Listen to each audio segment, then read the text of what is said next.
I love it when you do Susan. that. Well, let's say hello to the young lady. Hello. How are your arms, Jeannie?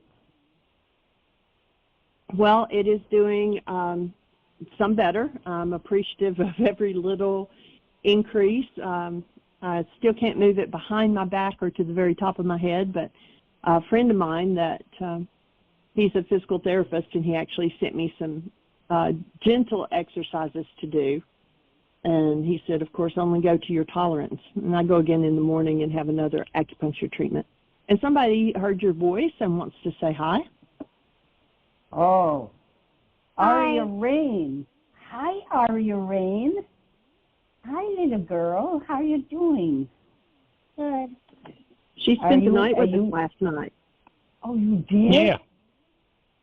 Oh, boy. And I bet you don't get scared at all. Yeah, she slept right through the night, and this morning we were out working in the garden and got her swimming pool all set up. The water's running into the pool. Well, we actually just finished running the water in, so planting plants, all kinds of things.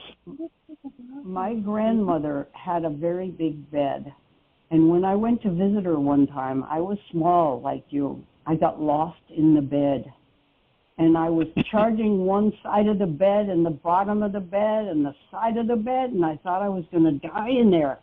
And I started yelling, and she came up into the attic where the bed was, and she opened up the covers and shined a flashlight in there, and she showed me where the top of the bed was, and I could crawl out.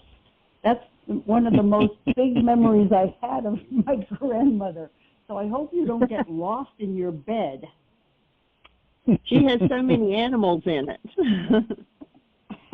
That's pretty cool. Saved by Grandma. What a great memory to have. I know. She saved me. Yep. We made Mimi made homemade mini waffles. You did? Did you have maple syrup on them? Yeah. Oh, you luck. Okay, well... She's going back to what she was doing. But she just wanted to... She told me before the show started, she said, if Susan's on, I want to say hi. Oh, that's so nice of her. That's great. Thank you. Well, I have a teeny story to tell, and then I'll get off. But it's a wonderful story about how I told it on Dr. Tim's show. So for anybody who's listening through, I'll make it quick.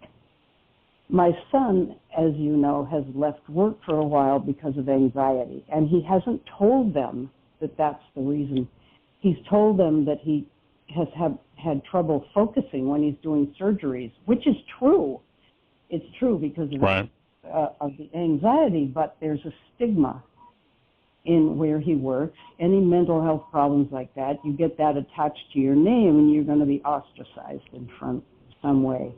Well, last night, he was asleep, getting ready to sleep on his boat with his cousin, and he was watching the Red Sox game.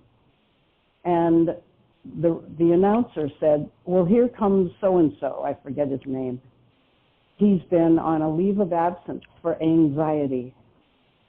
This is Major League Baseball. Right. And my son said it was like instant recognition and healing and justification. He said he was so relieved to hear that they're talking about this on a major league game. Oh, anyway, so I just thought I'd tell you that. That's awesome. Yeah, it's definitely time to start to tell the truth about what's going on in our lives and in the world. Yeah. So anyway, carry on, folks. I'll be listening. We'll do it. Okay. Okay. Well, I happen to have an atrocity come across my Facebook page this morning, which I listened to for about 30 minutes. And it's just so atrocious. The pain, the suffering, the misdirection that has come from how the Greeks have twisted the Aramaic teachings of Yeshua. You know, as we've been going through the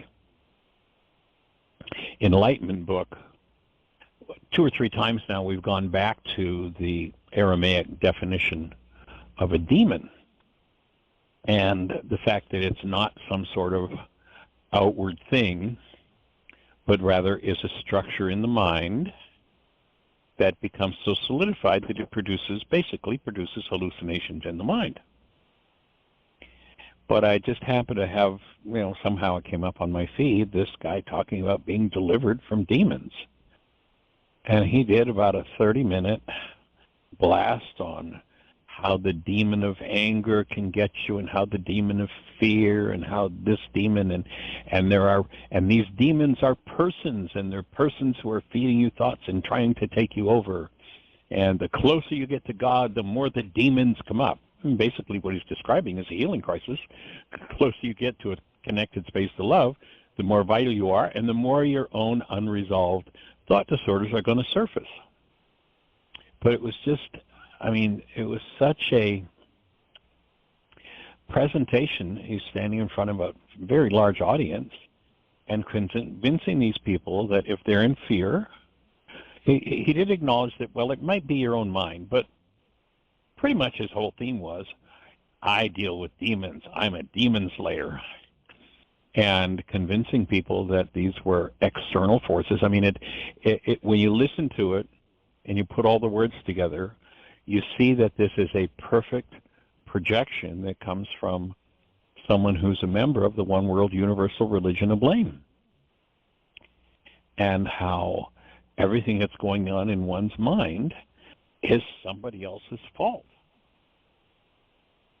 And I think about the simple resolution that Yeshua has with the tool of forgiveness for thought disorders, oftentimes generational, so they tend to be big, they tend to be overpowering, they tend to run one's life, but it's not some external force doing this to us, not some external.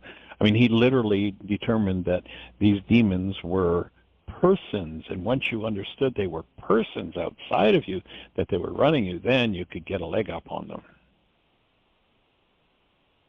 As opposed to, if you hold thought disorders based in blame, hostility, and fear,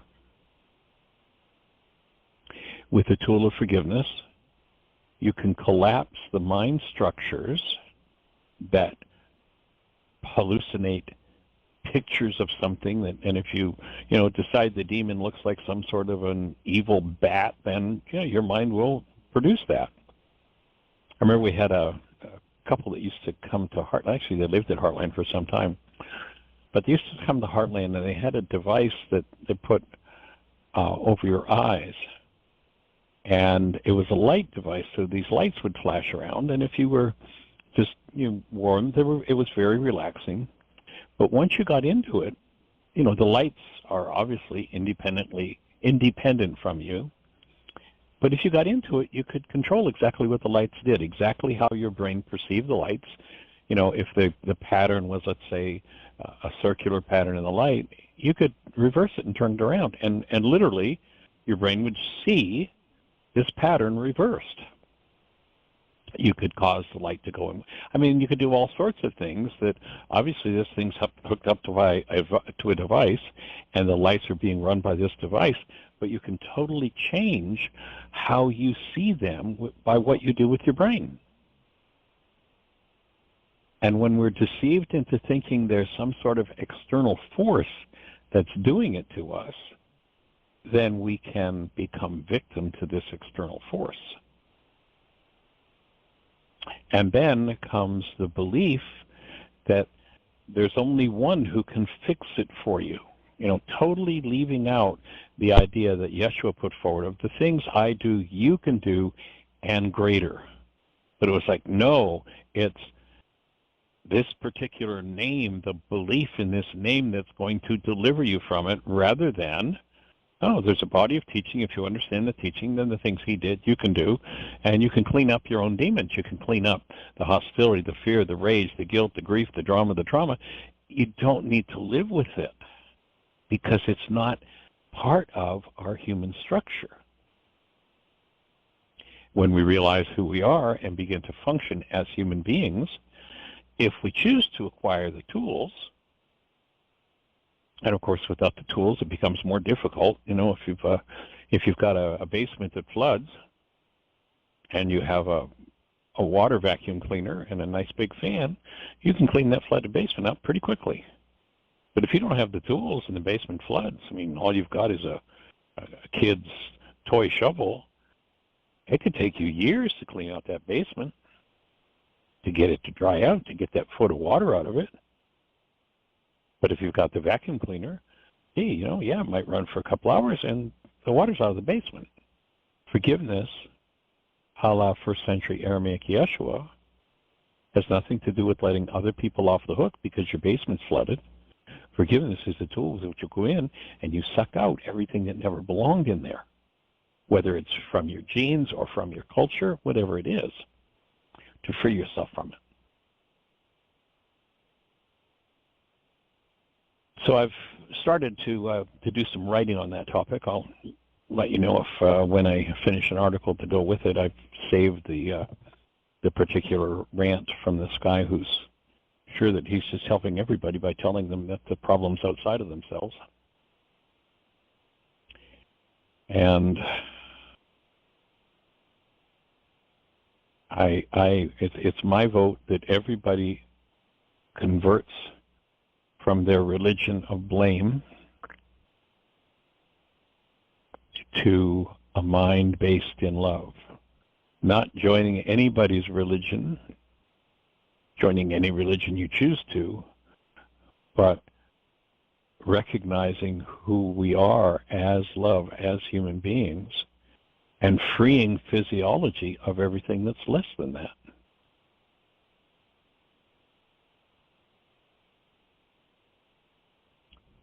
And of course, how do you do that? You've got to enter into the practice of causing your mind to let go, because every mind energy structure your mind has ever taken a hold of will tend to remain in its integrated state until your mind lets go of it. The forgiveness technology of Yeshua is the how-to cause your mind to let go of a specific thought disorder and the energy behind it.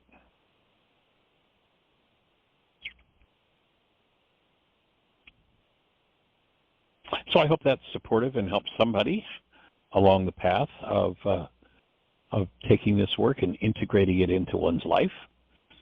And Ms. Jenny, do we have anybody in the phone queue with a hand up or anything happening in the chat room? Any questions from the app? Yeah, I got bumped out. I had to dial back in. No, nobody has a hand up, and there's no questions in the chat. And I apologize, when I got bumped out, it also kicked me out of Podbean, so I'll just have to do a copy over on that. Ouch.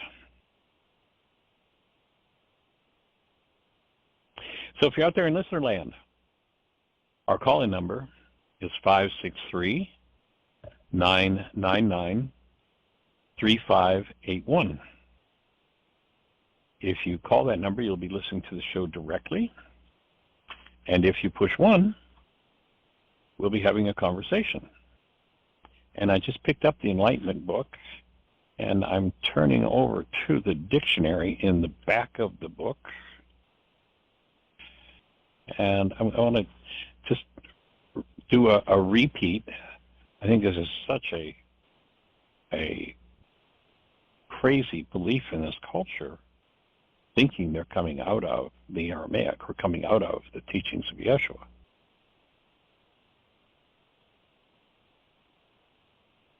But if we look at this idea of what was called, or what the Greeks called, a demon,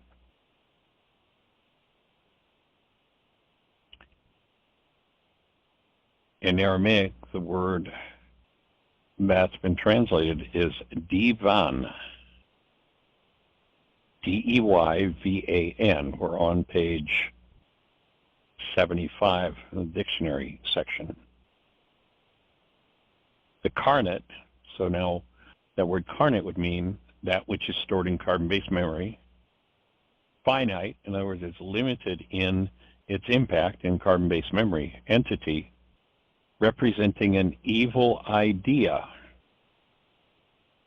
So remember that evil in Aramaic isn't some horrid demon that's out to get us. You know, all these Dante's Inferno and all these horrific things. There's an interesting film, if you haven't seen it, it's several years old, it had Robin Williams in it, and the name of the film is What Dreams Will Come. And in the film, Robin Williams' wife perceives herself as being responsible for the death of her daughter, and so she descends to the depths of hell. And Robin Williams is so committed to her and cherishes her so much that he's determined to go in and rescue her. But person after person after person warns him about how, well, if he gets in there, he's going to have trouble telling truth from reality, and he's probably going to get trapped there himself.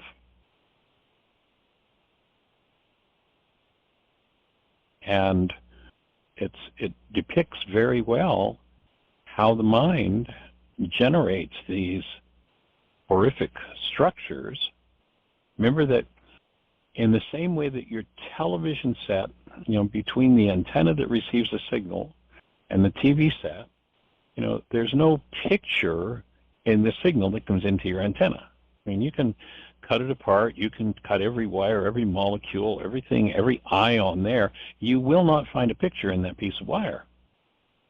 But if you hook it up to the device that converts the information stored or passing through the wire, then that converter will take that information and turn it into a picture. Now we have a television set. Television. And so the human mind is a converter, the same way the television does, of frequencies. Hold a frequency in mind. And in this case, with this word deyvan, a thought of evil.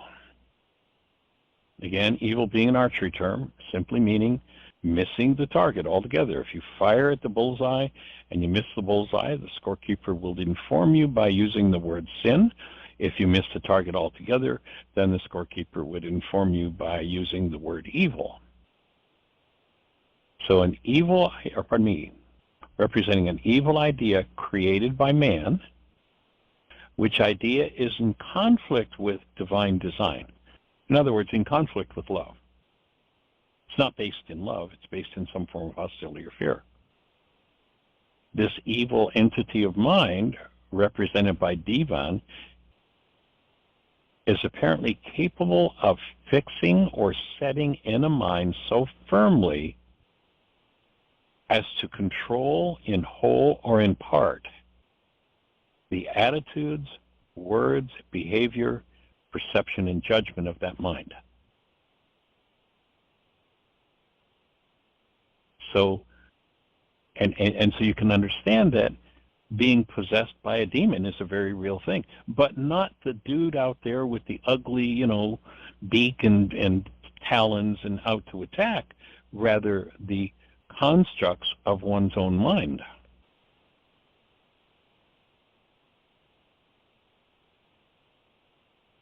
And so to awaken to the truth of who we are becomes really key, and the dismantling of those structures of the mind that show up as pictures that look like, gee, there's this picture in my mind, and I'm used to believing that what I see in my mind is actually out there, when the truth is nothing that you see in your mind is out there the way you see it. Your mind structures its realities with its best guess from the information that it has. You know, the physical eye of the human being has never seen anything. You cannot see with your eyes. Oh, Michael, how do you come up with that? Everybody sees what's going on in the world. No, they don't. Nobody sees what's going on in the world, except the world between their ears. That's what they see. And the world between their ears is a world that's created by their own minds. When it comes to the physics of quote-unquote seeing, and it's interesting, you'll notice that if you travel around, they have these places called vision centers. And what they're really talking about is sight. They're not talking about vision at all. The words have been confused. Your eye is literally an energetic receiving device for light energy. Information carried by the variation in the frequencies of light is carried into the eye through this antenna. I assure you, you cannot see out through your antenna any more than you could take the wires from the back of your TV, look in the wires, and look out through the antenna and survey your neighborhood.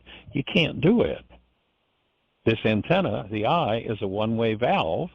It delivers information in the brain, and depending what's resonated in the brain, and the function of the brain, which would, actually I should say the function of the body, because the mind functions through every cell in the body, the function of that produces images. So the images come from the function of the mind, the activity of information stored in brain cells.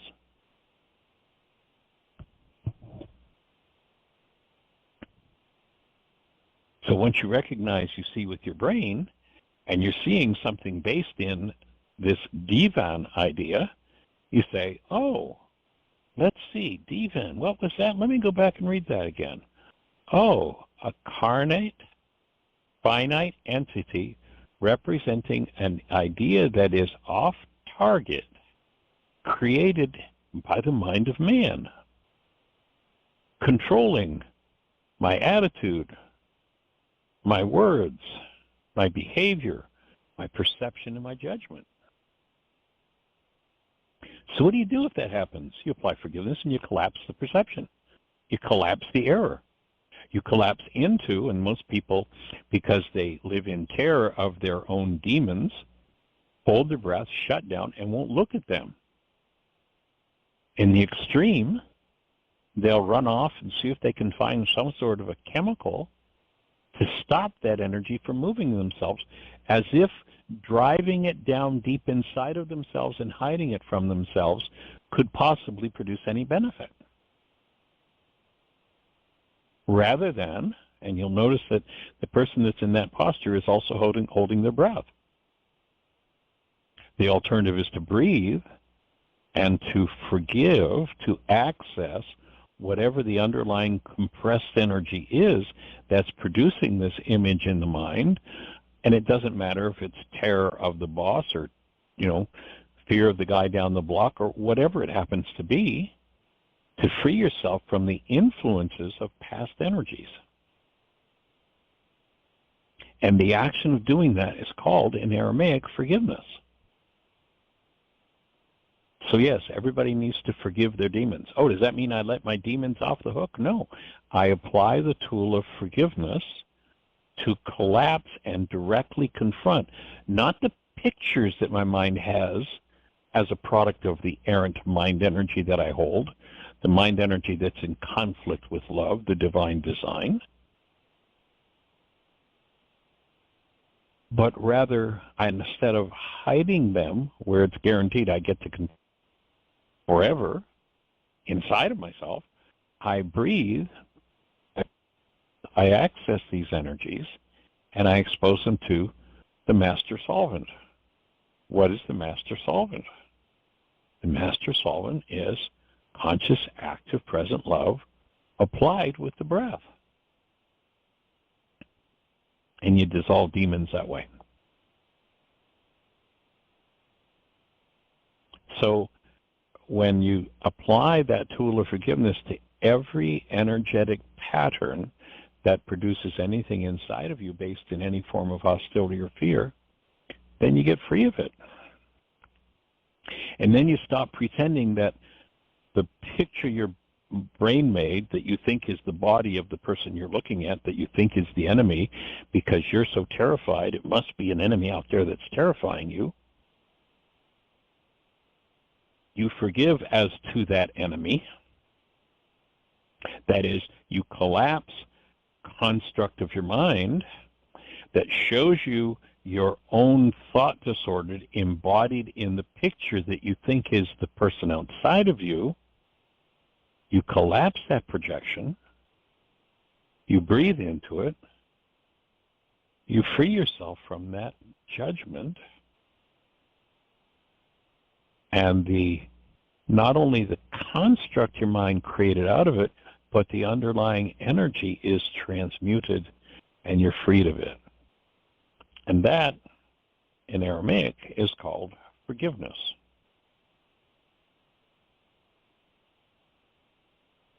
So we're here to advance the cause of forgiveness in the world.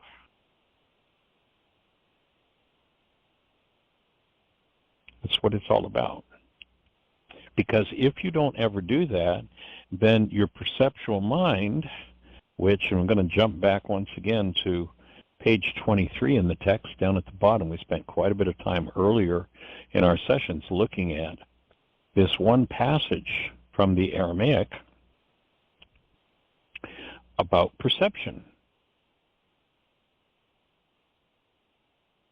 which says the light of earthly life is perception. In other words, the constructs of your mind are designed to guide you through life. You remember the Harvard research that we've talked about that showed that in a time frame where they could measure 10,000 units of electrical activity in the brain, 10,000 brain cells firing, that the maximum amount of data that went into conscious awareness was 9 bits. So here we've got 10,000 units of electrical activity happening. We're aware of the impact of 9 bits of that. Now, it's been estimated in that time frame, according to Harvard, was the Harvard researcher, was about a 25th of a second. It's been estimated in that 25th of a second. So then the 10,000 brain cells would represent the amount of energy moving within the mind, within unconscious awareness. 9 bits of data would represent what's moving or available consciously, and it's been estimated in that same time frame there may be as much as 20 trillion bits of data moving in the actual world. So we have this mind that's a reducing valve that takes what we could theorize is a 20 trillion bit world, reduces it to 10,000 brain cells firing, then according to the purpose you have for it and the goals you formed, your mind will select 9 bits of data and organize it into a picture that you'll think is a picture of something happening out there. And that picture is designed to be the light that guides you through the 20 trillion bit world, the light for your earthly life. So that's the first sentence here. So the light of earthly life is perception. Therefore, if your perception is without fault, then your whole life shall be enlightened. What does fault mean? That means that if stored within your carbon-based memory system, your body-mind unit, there are units of memory based in hostility or fear, then they're going to interfere with that enlightened state. What is the fault of perception? Whenever there's a demon there, hostility or fear is moving.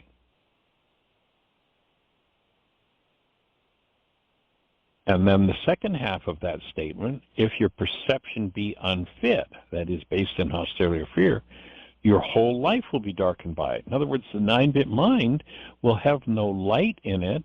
You'll look out ostensibly into the 20 trillion bit world, and everything will look like the darkness of your own mind. So this particular passage goes on and says, if the light for you is darkness, that is, if hostility or fear are what drive your perceptual awareness, then how deep will your darkness become? What kind of crazy things will you do? So just to take that in one bite, the light of earthly life is perception. Therefore, if your perception is without fault, your whole life shall be enlightened. If your perception be unfit, that is, based in hostility or fear, your whole life will be darkened by it. So if the light for you is darkness, now you think about that in normal terms. How can light be darkness? That's silly. No, it's saying it's not light in terms of the light's on or off. It's saying if your guidance, if the perceptual construct of your mind that's designed to guide you through the 20 trillion-bit world is based in hostility or fear, in darkness, then what kind of crazy things will you do to damage your life? I mean, the genius of that piece of information in the context of what we know today about the brain is monumental. And so what we're looking to do is to hand people the tool of forgiveness and inspire them to put it to work wherever there is darkness in their lives. Wherever hostility or fear come up, apply the tool of forgiveness to remove the hostility or fear from your mind and therefore from your perception, which leaves your perception connected to and being fueled by love. And the instant our perception is not fueled by love, we're in darkness, we're in trouble. And of course our mind will take our own darkness, massage it into pictures of other people, and we'll be sure that everybody else is the problem in our lives.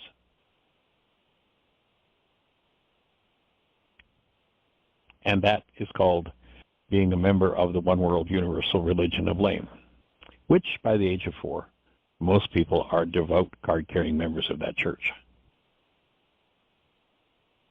Oh, it's all your fault that I'm feeling this. Why are you doing this to me?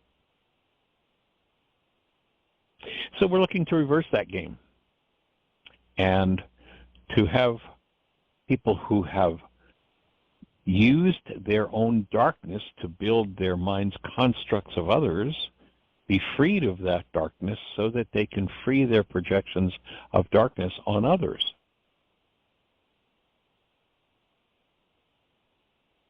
And as you do that job more and more, you'll find that your perception is filled with light. Your perception is fueled by active present love. And it absolutely transforms everything. And everybody that you look at. Gee, they've really changed. No, the lens, the device, remember Paul said, he had this one very clearly put down, we see as though through a glass darkly.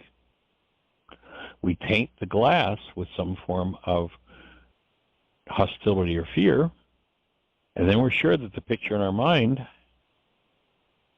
is a picture of someone else. And the reason we're in pain is because of what they did. So we're looking to reverse that game. I hope that fits and makes sense for everybody. If it doesn't, or if it does, and there's any refinement needed, our call-in number is 563-999-3581. If you call that number, you're listening to the show directly. If you push 1, that will raise a hand in the control panel, and we can have a conversation about it. So if you're out there in listener land, where are you? How long have you been listening to the show? Have you been with us for the last 14 years? Did you just join us today for the first time? If so, push 1. Introduce yourself. Say hello. How can we support you? Is this all making sense? If it sounds like a bunch of hogwash, tell me about it and let's see if we can help to clarify for you. Miss Jeannie, do we have anybody out there in the phone queue with a hand up or anything happening in the chat room? No, it's still quiet here. Somebody press 1. Where is next everybody? In line with 24 minutes. They're just out there listening, I suppose. Well, instead of waiting till the last 2 minutes, when we really don't have time for a conversation, pushing 1 now and let's talk about it. Can we refine any of these ideas for you? Is this making sense?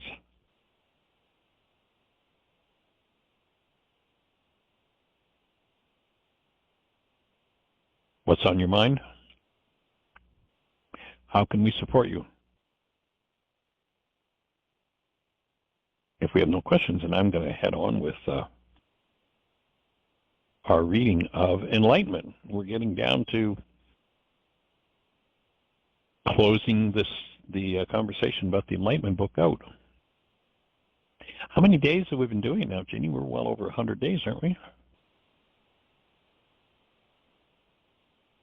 Well, not counting the days that we, didn't touch the Enlightenment at all, or that we played pre-recordings.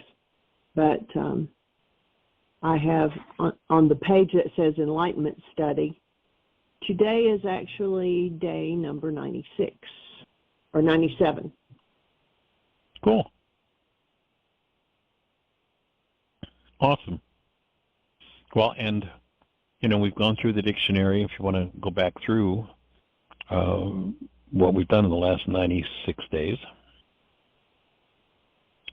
then we went through the dictionary, going through different passages with the idea of just building the brain cells to accurately understand what was being said.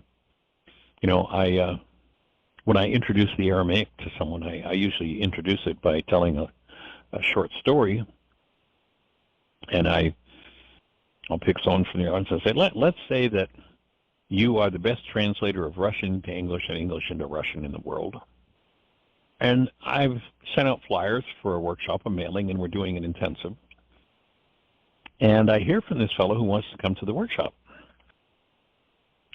And knowing that you speak Russian very fluently, and knowing that you've got an extra room in your house, I ask if you'd be willing to pick this fellow up at the airport. He wants to come to the workshops. If you'd pick him up at the airport and house him, bring him to the workshops and translate for him, and translate back for us. And you're just delighted to do that. And let's say we do a 17-day teacher training. And we do that whole teacher training process. And at the end of the week, or the 17 days, you're getting ready to take this person back to the airport. And I've really just been delighted with my interaction with him. And I don't speak any English or any Russian. He doesn't speak any English, but we've gotten to, interact quite a bit. And so I ask you if you'll explain to him that, I think he's really cool. And you turn to him in your best Russian accent, and you tell him that Michael thinks he's got a low body temperature. You translated my words perfectly, but you didn't say a word about what I meant. So much of what has been interpreted from the Aramaic by the Greeks is just plain silly, so far out in left field, ridiculous. And so what we're looking to do is to build the brain cells. You go back and you hear Yeshua saying that his teaching is only for those who have the eyes to see and the ears to hear. And, those who have ears do not hear, those who have eyes do not perceive. What's he saying? Well, when I said, would you tell our Russian friend that I think he's really cool, I have a set of brain cells firing in me that, for the word cool, have the meaning that I think he's a good guy, I've had fun with him, I've enjoyed him, I think he's really awesome. But maybe you're medically oriented, and so your brain cells fire something about body temperature. That's kind of like that old statement that, east is east and west, and never the twain shall meet. It's like, how do we go from low body temperature to, I think you're a wonderful guy? Got to have the eyes to see and the ears to hear. If you don't have Aramaic eyes and ears, Yeshua's teachings will make very little sense. All kinds of dogmas and doctrines can be made up that are just ludicrous, that are ridiculous. And so what we're looking to do is to go through these texts, and at least to the degree that we can, I've been working with the Aramaic for the last 40 plus years, to tap into an awareness where, instead of just being aware of what's in carbon-based memory and firing in brain cells, you get a deeper sense of the meaning and the actuality behind what's behind it all, if that makes sense.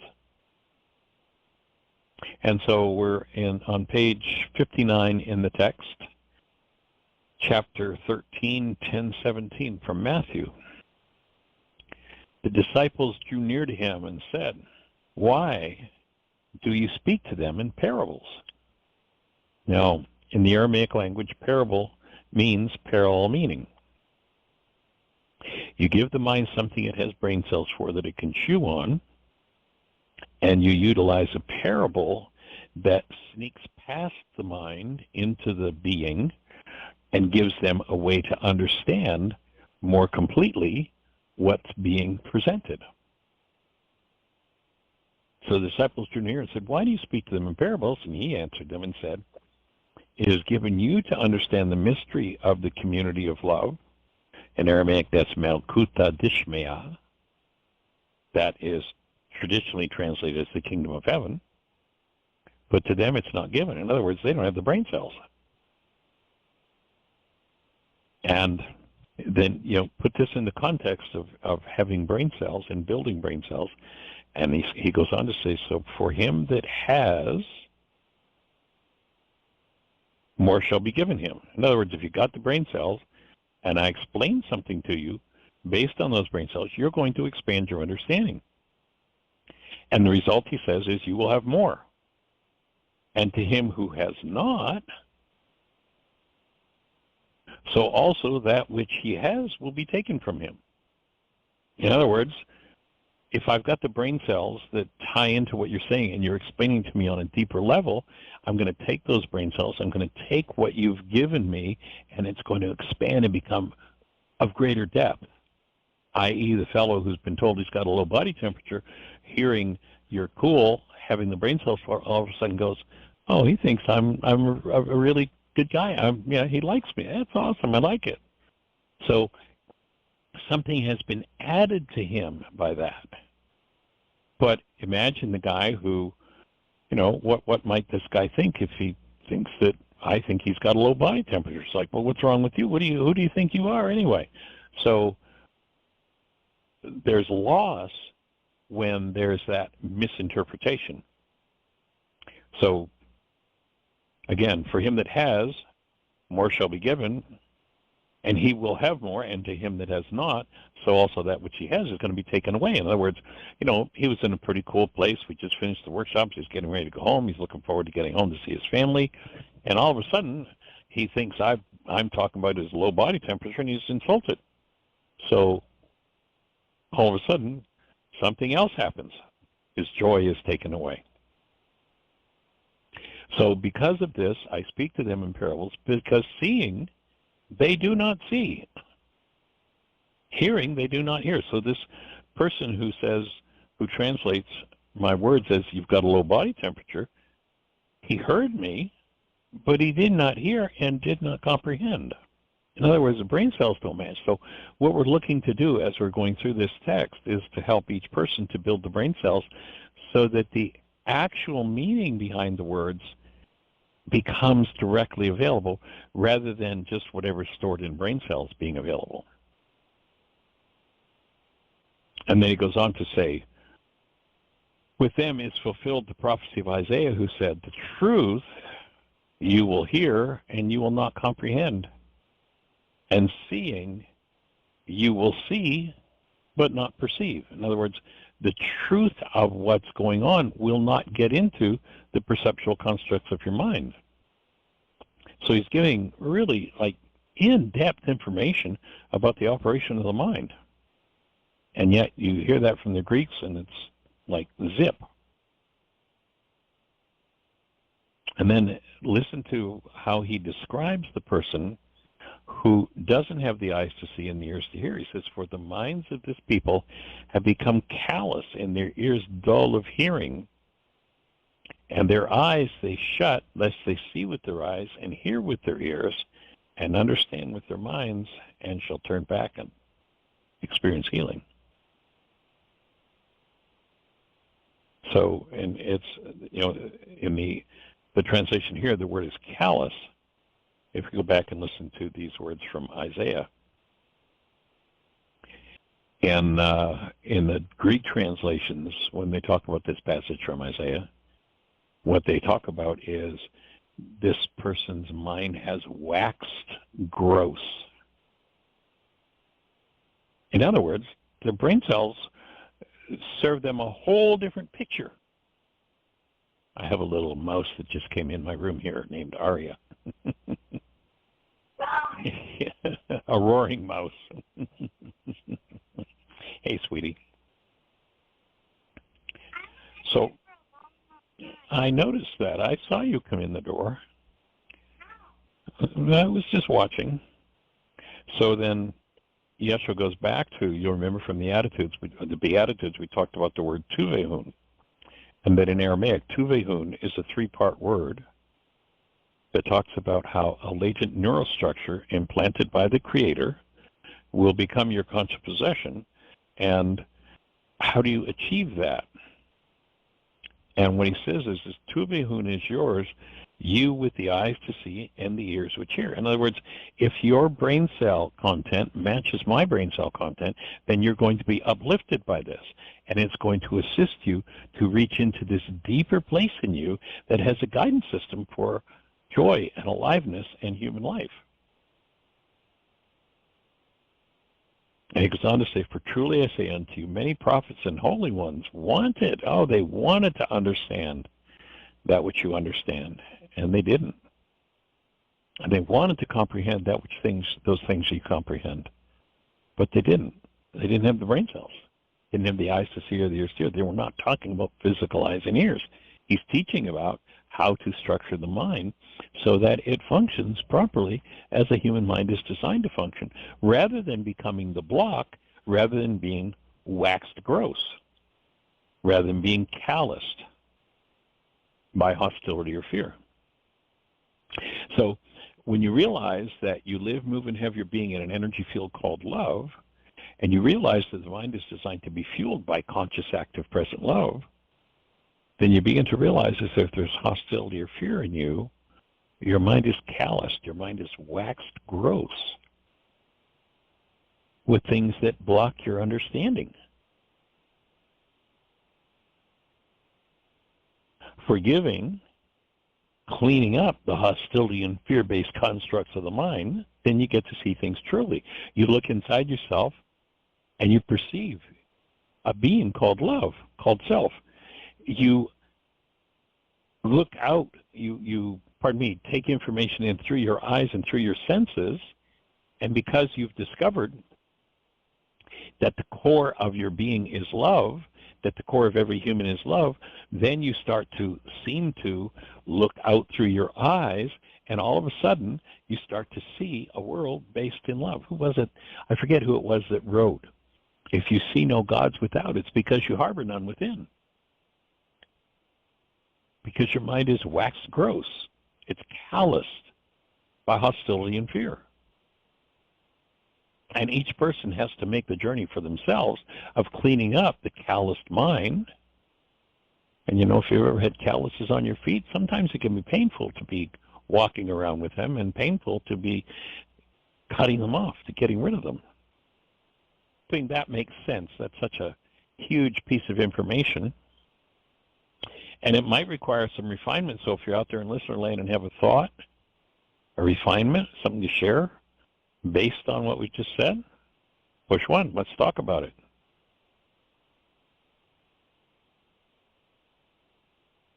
Otherwise, I'm going to head to page 60 in the text, Matthew 15:16-20. And he said to them, up unto the present, and even now, you do not understand yourselves. You do not understand that what enters the mouth goes into the intestines, and after processing is expelled out. But that which comes out of the mouth is from the mind. It comes and it causes defilement of men. So what defiles you? Now we're getting to the arena of speech in our Laws of Living class. We spend quite a bit of time talking about regulatory speech, and it's the speech that literally regulates cellular chemistry. It regulates physiology. It regulates emotion. It regulates perception. It regulates the energetic patterns which you send out into the world that draw to you your life experiences.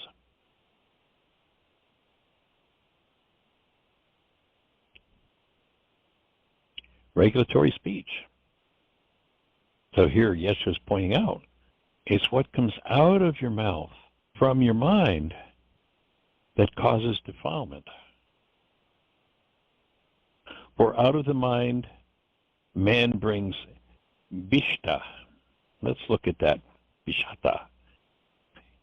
Let's go back to the dictionary.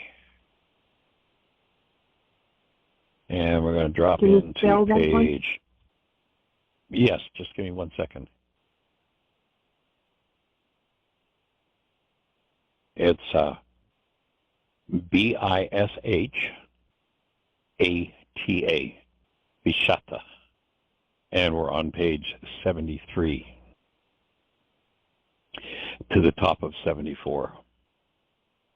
So let's look at the root of that word, bisha. It's an archery term that connotes being off the target, evil, the result of missing the mark. And then bishata is evil words, thoughts. That is, those words that miss the mark of functioning as active love, those thoughts, those acts, those deeds related to any given subject that are off the mark. So translated as evil, the evils thereof, evil thoughts, evil words, wicked thoughts. And this has become like, you know, again, it relates to this demon thing. Oh, there are these wicked people. No, it's just anybody who has, I mean, some of the most religious people that I know are spewing such hate because somebody else sinned. And they have no idea that their own words are defiling them. Because this whole piece is missed in terms of what Yeshua was actually talking about in functioning as human beings. So, bishta, an act which is off the mark.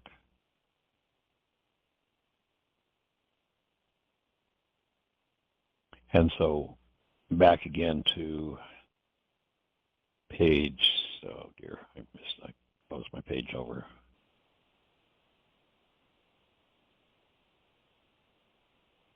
Did you just say something, Jeannie? Oh, I thought I was muted. No, Aria asked me something. Oh, okay.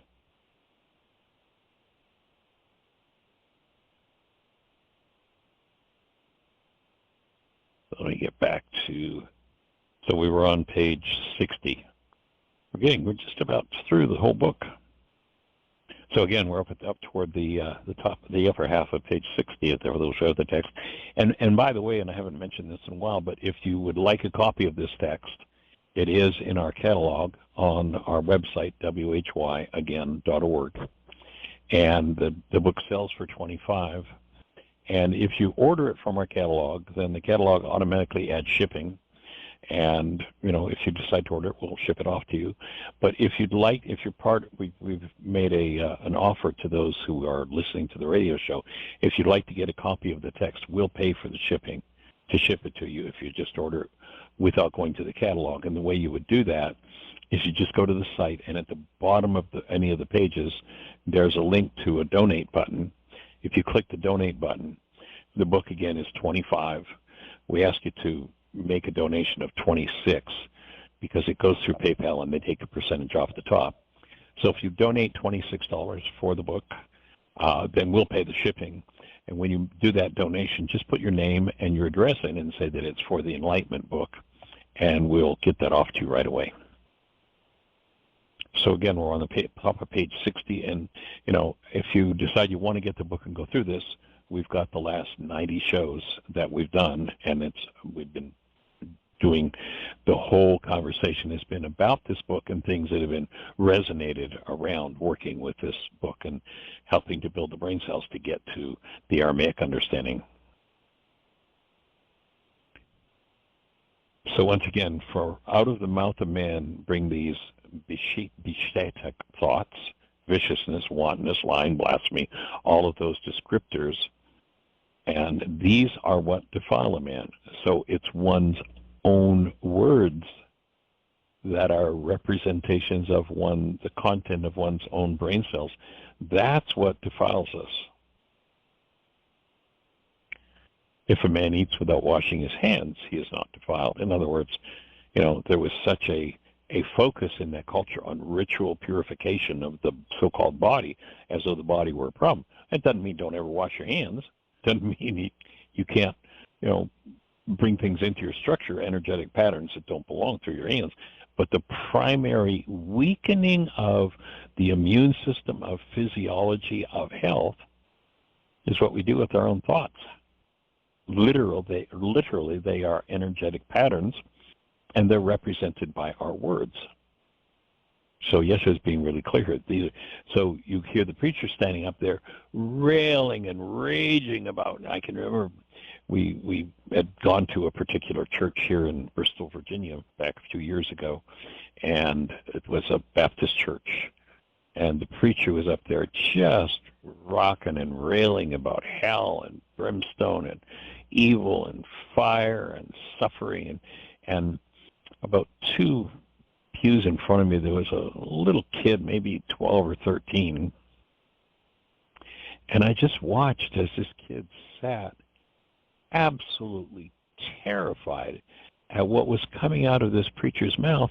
And this preacher was supposedly someone who's inviting this young boy to come into relationship with the presence of love inside of him. And this preacher's got no idea how he's defiling himself. This kid has no idea how he's being defiled by these words. And this preacher's supposedly doing it in the name of God and in the name of Jesus. It's like, do you have no idea what the man taught? And sadly, they don't. And then the last thought, Matthew chapter 17, 15, and 16. And there's a request here that says to Yeshua, let your love act upon my son who has lunacy. So he's inviting Yeshua to extend the presence of love to his son. My son often acts wildly, causing him to frequently fall into the fire and into the water. I brought him to your disciples, and they could not heal him. And so he's asking Yeshua, recognizing that Yeshua is able to hold to a space of conscious, active, present love to bring the blessing of that conscious, active, present love to his son. And we're down to the last few seconds, so I'm just going to say thank you for joining us. I hope you have the best year yet of your eternal life. Blessings. Bye-bye.